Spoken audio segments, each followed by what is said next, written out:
आयर नदी के पुलाव वाले छोर पर पानी उतरने के बाद मंजर ही बदला हुआ दिखाई दे रहा है। कहाँ तो 75 करोड़ के कामों के सब्ज बाग दिखाते हुए नदी में गार्डन बनाए गए थे और कहाँ अब पानी जाने के बाद सब कुछ तसंजर नजर आ रहा है। कहते हैं कि बबूल के पेड़ बोओगे तो आम कहाँ से मिलेंगे। भारी भ्रष्टाचार और मिलीभगत से हुए आयर के इस काम ने तो नए नए कीर्तिमान रच दिए हैं। नेताओं ने अपनी अक्ल लगाई तो यहाँ के बड़े बड़े प्रशासनिक अधिकारियों और इंजीनियरों ने उनके चरणों में अपनी बुद्धि ही गिरवी रख दी। ऐसे आइडिया पर काम किया जो सचमुच महाविनाश लाने वाला है। नदी के तल पर चौके लगाए जिनसे पानी का वेग और अधिक बढ़ गया। तलहटी में पत्थर बिछाए तो नदी का पानी पत्थरों से टकराकर चारों तरफ फैल गया और किनारों की हदें तोड़ते हुए वहाँ रहने वालों की किस्मत में पत्थरों की बारिश कर गया। नदी के बीचों बीच अवरोध बनाए जिससे पानी ने और अधिक विकराल रूप से धारण कर लिया। नेताओं के सब्ज बाग और जिद को पूरा करने के लिए इंजीनियरिंग के बेसिक्स भी इनके आगे फेल हो गए। अगर अब भी आपकी आंखें नहीं खुली है तो फिर यह आपके लिए चेतावनी की घंटी है।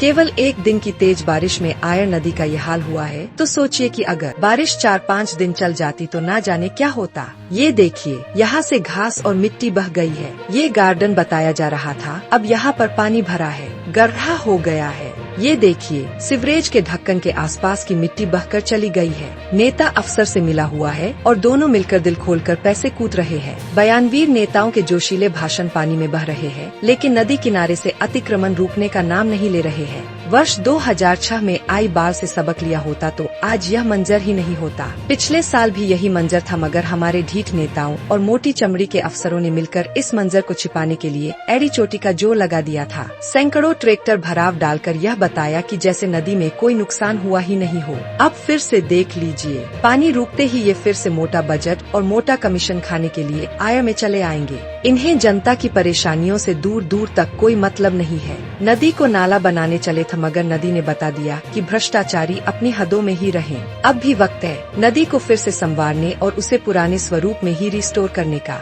आज नहीं जागे तो कल मंजर और अधिक भयानक होने वाले हैं।